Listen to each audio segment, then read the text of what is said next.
8번입니다. 지금 이 구조는 지금 이렇게 보가 있는데 이렇게 다양한 나중이 작용을 하고 있죠. 그래서 이런 문제를 풀기 위해서는 우리가 각 구간의 부재력을 먼저 표현을 해야 된다고 했습니다. 그래서 지금 일단 이 3m 구간에 CD 구간의 부재력을 표현을 하게 되면 이렇게 자유물체도를 끊으면 되겠죠. 그래서 지금 어떤 상황이냐면 여기 30이 있고 우리가 필요한 부재력은 얘죠. n이니까 이걸 계산을 하게 되면 30이겠죠. 여기서 이제 힘 평형을 만족을 해야 되니까. 그래서 이 구간에서는 우리가 30kN이다 이렇게 부재력을 표현을 하고, 그리고 여기 또 2m 구간에서 부재력을 표현을 해야 되니까 이렇게 자유물체도를 끊겠습니다. 그러면 얘가 어떻게 나오냐면 지금 얘가 30이고 얘가 이쪽으로 20이니까 이쪽에 있는 이 부재력은 10이 있어야 되겠죠. 얘가 오른쪽으로 30, 얘가 왼쪽으로 20이니까 얘는 이 구간에는 10kN이 있어야 될 겁니다. 마찬가지로 여기도 이렇게 끊어서 보게 되면 얘가 이쪽으로 30, 이쪽으로 20, 이쪽으로 10이 있고 얘가 n이니까 n이 얼마냐면 얘가 오른쪽으로 30, 왼쪽으로 20, 10이니까 n은 0이겠죠. 그래서 이 구간은 0kN 이렇게 될 겁니다. 그리고 나서 지금 문제에서 구하라고 한 것은 뭐냐면 D점의 수평 변이의 크기를 구하라 그랬죠. 이 D점의 수평 변이라는 것은 이 구간의 변이랑 이 구간의 변이랑 이 구간의 변이를 다 더하면 되겠죠. 그래서 각 구간의 부재력을 이용해서 우리가 변화량을 계산을 합니다.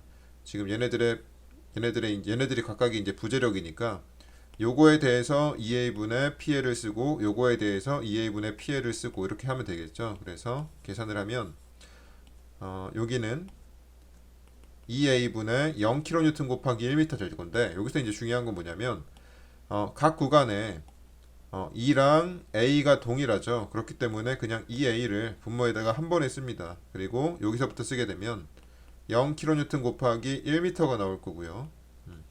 그리고 여기는 10kN 곱하기 2m 이렇게 나오겠죠. 그리고 여기는 30kN 곱하기 3m 이렇게 될 거니까 이거를 계산을 하게 되면 얼마가 나오냐면 여기다는 20MPa를 대입을 하고 여기다는 1m 제곱을 대입을 하겠죠. 이거를 계산을 하게 되면 5.5mm 이렇게 나오게 됩니다. 그래서 답은 3번입니다.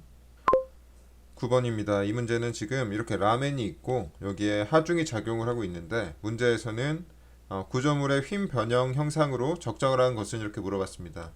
이 문제를 풀기 위해서는 우선 요거를 이해를 해야 되는데, 우리가 이제 곡률이라는 게 있다 그랬죠.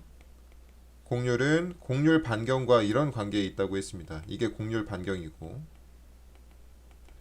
곡률 반경이라는 것은 뭐 이렇게 이렇게 휘어 있으면 어떤 점에 대해서 이렇게 반지름이 있다는 얘기입니다. 이렇게 이 정도로만 우리가 이해를 하면 되고, 요거랑 또 모멘트의 관계는 2I분의 M 이런 식의 관계가 있다고 했습니다.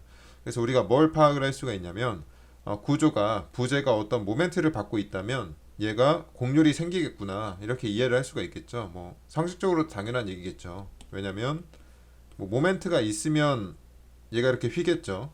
그래서 뭐 수식으로는 이렇습니다. 이거를 뭐 굳이 암기를 해도 되고 안 해도 됩니다. 그래서 우리가 모멘트가 있으면 휘니까 여기서 이제 모멘트가 발생하는 위치로 한번 해석을 해볼게요. 얘를 좀 크게 한번 그려보면 여기 P가 작용을 하기 때문에 여기서 이제 모멘트 평형을 잡게 되면 얘가 2분의 P라는 것을 계산을 할 수가 있습니다. 이건 한번 계산을 해보시고요. 그럼 여기가 2분의 P니까 위에서 P가 내려오고 여기도 2분의 P가 돼야 되겠죠. 이렇게.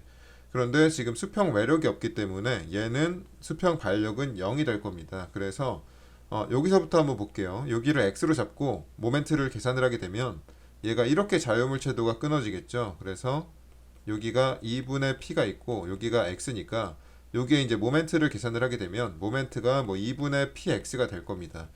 뭐 문제를 풀 때는 이렇게 완벽하게 할 필요는 없습니다. 우리가 그냥 여기에 2분의 p가 있으니까 이 구간에 모멘트가 있겠구나 이 정도만 파악을 하시면 되고요. 그리고 마찬가지로 x가 여기를 넘어가서 이쪽으로 넘어가서 이 구간도 살펴보면 여기도 뭐 모멘트가 있겠죠. 잘라보면은 우리가 뭐 굳이 구하자면은 실제로 풀 때는 굳이 구할 필요는 없습니다. 여기가 2분의 p가 있고 여기가 p가 있고 여기가 2분의 l이고 뭐 여기가 x인데 이 모멘트를 구하면은 뭐가 나오긴 나오겠죠. 그런데 뭐 굳이 구할 필요는 없고 얘가 있구나 얘가 여기에 있겠구나 라는 것만 알면 됩니다. 그래서 우리가 그냥 간단하게 여기 2분의 P가 있고 이 구간은 모멘트가 있다. 요거까지만 파악을 하시고요. 그리고 여기서 보게 되면은 여기서 이렇게 X를 볼게요. 요거를 이렇게 잘라보면은 얘가 여기에 2분의 P가 있고 얘가 0이죠. 그리고 이쪽을 X로 이렇게 잡을게요. 그러면은 모멘트가 이렇게 작용을 하겠죠. 고개를 이렇게 왼쪽으로 90도 꺾어서 한번 보세요. 그럼 이 모멘트가 얼마냐면 얘가 0이라는 것을 알 수가 있습니다. 왜냐면 일단 얘는 0이고 2분의 P는 지금 여기를 이렇게 관통하기 때문에 이 점에 대해서 모멘트를 발생을 시키지가 않죠. 그래서 여기 모멘트가 0이기 때문에 이 구간은 모멘트가 0이구나. 이렇게 파악을 할 수가 있습니다. 이걸 이용해서 이제 해석을 할 건데 우리가 모멘트가 있어야 곡률이 생긴다고 했죠. 곡률 반경이. 그런데 이 형광펜 부분은 모멘트가 있기 때문에 이렇게 휠 겁니다. 여긴 다 휘었죠. 이렇게 휠 텐데 이 파란색 부분은 모멘트가 없기 때문에 휠 수가 없어서 이 구간은 직선을 유지를 해야 됩니다. 그래서 직선을 유지를 하는 걸 살펴보면 결국에 여기 이거밖에 없죠. 4번에 이 부분밖에 없기 때문에 답은 4번이라는 것을 알 수가 있습니다. 10번입니다. 이 문제는 지금 이렇게 구조가 있는데 B점이랑 D점이 핀으로 연결이 됐다고 했습니다. 핀이라는 얘기는 이 핀은 이제 내부인지랑 같은 얘기가 되겠죠. 그리고 지금 문제에서 뭐라 그랬냐면 여기 100kN이 작용할 때 D점에서 20kN 크기의 전단력이 발생한다면 D의 크기를 구하라고 했습니다. 이런 문제는 어떻게 풀어야 되냐면 여기를 이렇게 드러내야 됩니다. 이 부분을 여기를 이렇게 드러내게 되면은 어떻게 되는 거냐면 이렇게 있고 지금 여기랑 여기가 핀인데 내부인지라고 했으니까 뭐 굳이 표현을 하자면 이렇게 발력이 존재를 하겠죠. 이렇게 내부인지니까 수평 수직 발력들이 존재를 하겠죠. 그리고 여기에 지금 100kN이 있고 여기가 5m, 여기가 D가 이렇게 될 겁니다. 근데 문제에서 지금 여기가 B점이고 여기가 D점인데 문제에서 D점에 20kN 크기의 전단력이 발생한다면 이라고 했으니까 얘가 이제 20kN이라는 것을 알 수가 있겠죠.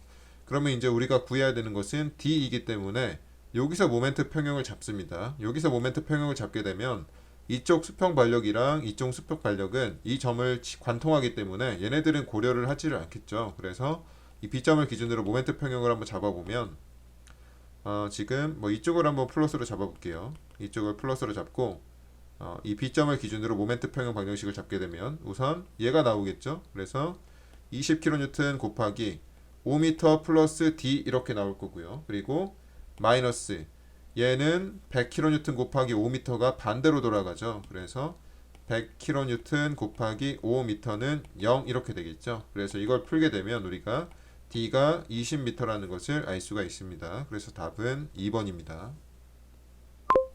11번입니다. 이 문제 같은 경우는 지금 이렇게 보 구조가 주어졌고 그리고 D점에 수평하중이 있고 C점에 수직하중이 있는데 문제에서 지금 A점에 발생하는 수직 발력의 크기를 구하라고 했습니다. 지금 여기 지점 발력이 여기가 힌지고 여기 롤러기 때문에 롤러는 이렇게 수직 발력만 있고 A점은 힌지니까 이렇게 수평 발력이랑 이렇게 수직 발력이 있겠죠. 그런데 우리가 구해야 되는 것은 얘입니다. 이 VA를 구해야 되는데 얘를 구하려면 우리가 여기를 기준점으로 잡아야 되겠죠. 왜냐면은 이 발력은 궁금하지가 않고 이 B점을 기준점으로 잡게 되면 이 B점 수직 발력에 대한 모멘트 팔이 0이 될 거고 그리고 A점 수평 발력에 대한 모멘트 팔도 0이 될 겁니다. 왜냐면 얘가 이렇게 관통을 하기 때문에. 그래서 얘를 기준점으로 잡아서 모멘트 평형 방정식을 잡게 되면 우리가 계산을 해야 되는 게 얘죠. RA인데 B점을 기준으로 모멘트 평형 방정식을 잡는데 이쪽을 플러스로 잡습니다. 왜냐면 B점을 기준으로 RA가 지금 이렇게 돌아가기 때문에 이렇게 시계 방향을 플러스로 잡을 거고요. 그래서 A점을 기준점으로 이렇게 모멘트 평형 방정식을 잡습니다. 그러면 RA 곱하기 4m가 있겠죠. 얘가 일단 표현이 될 거고요. 그리고 2kN은 지금 이렇게 돌아가기 때문에 부호가 반대로 될 겁니다. 그래서 2kN 곱하기 2m 이렇게 나오겠죠. 그리고 더하기 4kN은 이 RA랑 똑같은 방향으로 모멘트를 발생을 시키기 때문에 플러스가 될 거고 4kN 곱하기 2m는 0 이렇게 해서 이걸 풀게 되면 우리가 RA는 마이너스 1kN이 나오는데 여기서 이제 마이너스 부호라는 것은 처음에 우리가 가정했던 방향이랑 반대란 얘기겠죠. 그래서 이거를 표현을 하자면은 이쪽으로 1kN이 있다. 이렇게 표현을 할 수가 있겠습니다. 12번입니다. 이 문제는 지금 길이 방향으로 2m고 직경이 100mm인 봉이 있는데 길이 방향으로 인장력을 작용시켰더니 2mm가 늘어났습니다. 그러니까 어떤 상황이냐면은 이렇게 강봉이 있는데 얘를 이렇게 잡아당겼습니다. 이렇게 2m짜리를. 그랬더니 델타가 2mm다. 이런 상황이겠죠.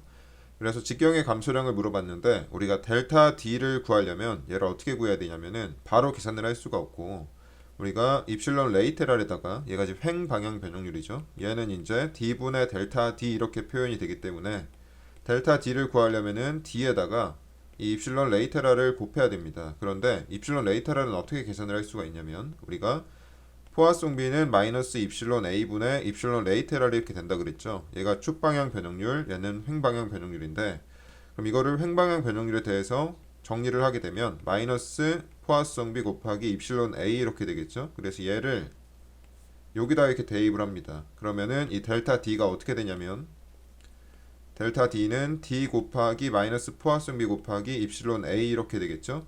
그래서 여기다가 바로 대입을 하면 됩니다. 여기다가 지금 D가 100mm라 그랬죠. 100mm라 그랬고 지금 포화성 B는 0.4라 그랬고요.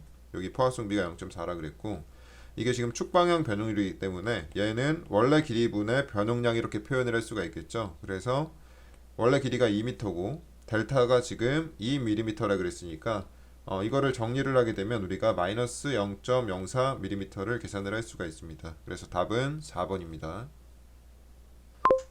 13번입니다. 이 문제는 지금 이렇게 강체가 주어졌고 여기에 집중하중 P가 작용을 하고 있는데 여기서 지금 0.03m가 변이가 발생을 했다고 했습니다.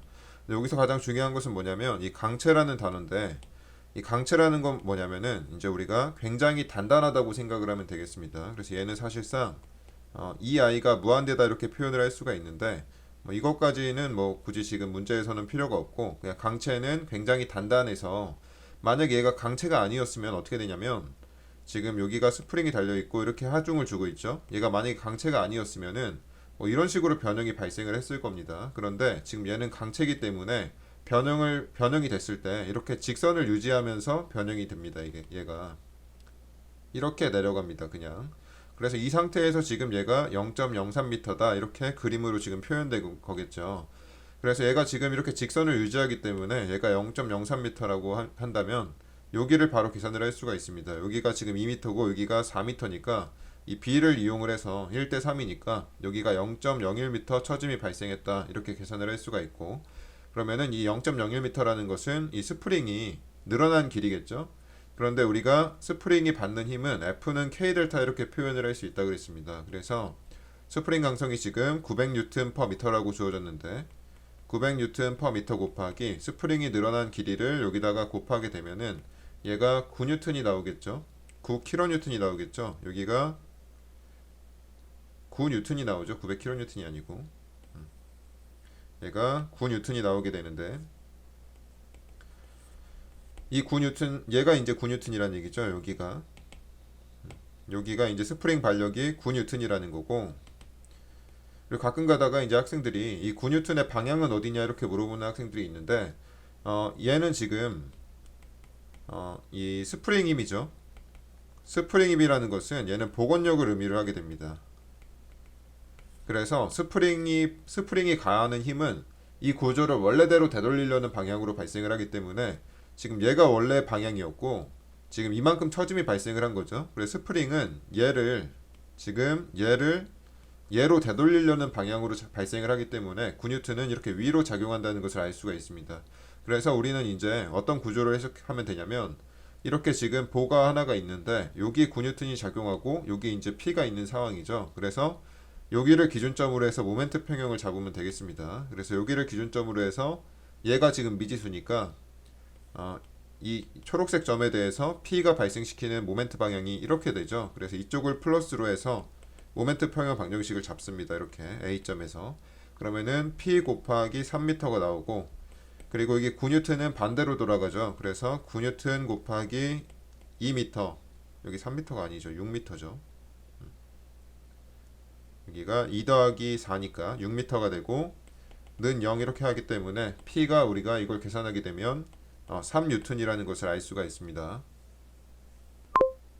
14번입니다. 이 문제는 지금 이렇게 봉이 있고 여기 토크가 작용을 하고 있습니다. 그런데 허용 전달 능력이 16메가파스칼일 때 비틀린 모멘트를 구하라고 했죠.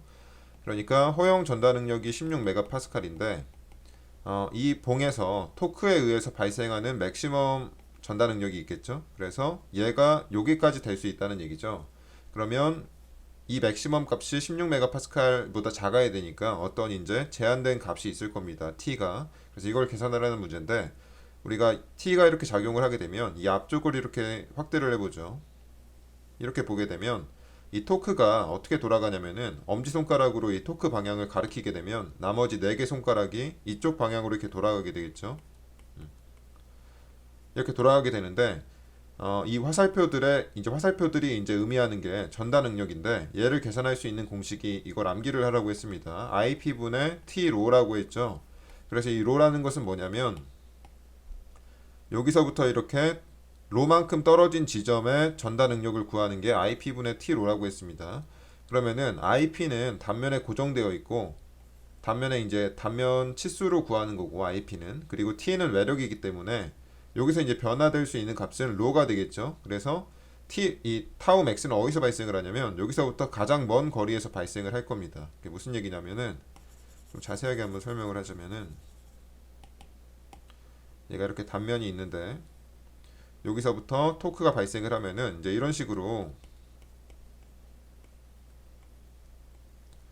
이렇게 다양한 이렇게 응력들이 있겠죠. 전달 능력이 회전되면서 그런데 여기서부터 거리에 따라서 얘네들의 크기가 다르다는 겁니다. 이렇게 그래서 타우는 IP분의 T로니까 안쪽에 있는 화살표들보다 바깥쪽에 있는 화살표들이 더 크겠죠. 전달 능력들이 여기서부터 이렇게 로를 측정을 하는 거니까 그럼 타우 맥스는 어디서 발생을 하냐면 가장 먼 쪽에서 발생을 하니까 로가 2분의 D일 때 발생할 겁니다.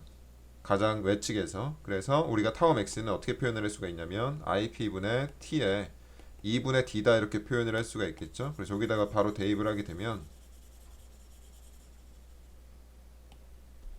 IP는 32분의 파이 D 4승이겠죠. 이건 암기를 해야 되는 거고 그래서 여기다가 10mm에 4승 이렇게 들어가는 거고 T가 이제 미지수가 되는 거고요. 그리고 2분의 10mm 이렇게 되겠죠. 그래서 이게 16메가파스칼까지 될 수 있다 이렇게 푸는 겁니다. 그래서 이걸 풀게 되면 T가 파이 뉴턴 미터라는 것을 알 수가 있습니다.